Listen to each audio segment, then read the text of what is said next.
Lola, kumusta po ba pakiramdam niyo? Nabawasan na ng konti pagkahilo ko.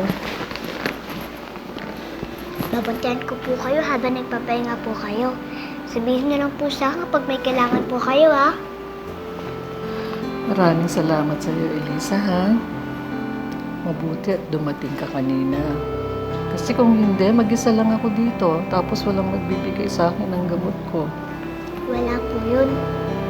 Alam ko naman po may kasalanan po ako sa inyo, eh. At saka nagalit po kayo sa akin.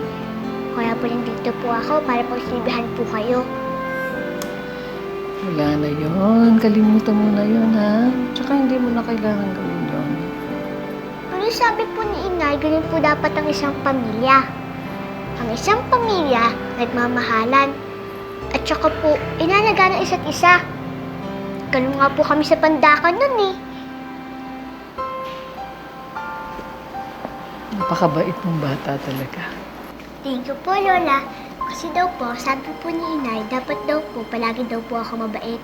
Kasi po, ang isang bata na mabait, pupunta daw po sa heaven.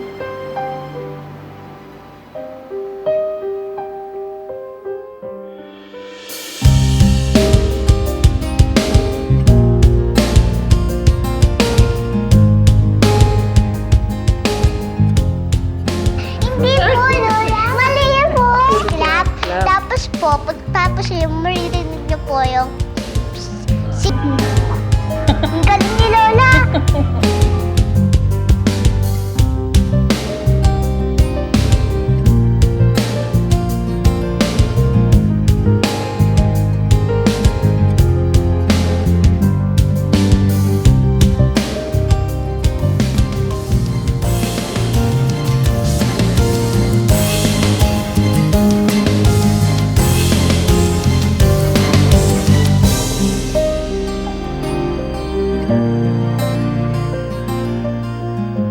Lola, higupin niyo na po to para po gumaling na po kayo agad.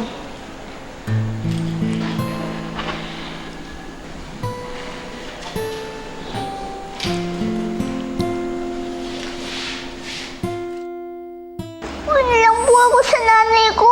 Nanay! Nanay! Puro ka nanay! Ha?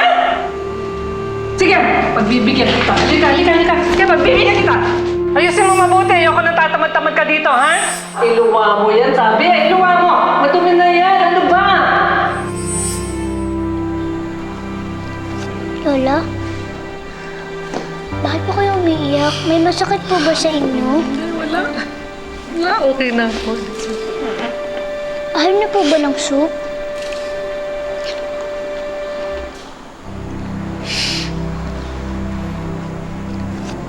Elisa, I'm sorry, ha? Bakit po kayo nagsasorry? Dapat nga po ako po magsasorry sa inyo. Kasi po marami po akong kasalanan sa inyo. Hindi. Wala yung mga kasalanan mo kumpara sa mga nagawa ko sa'yo. Patawarin mo ako, ha?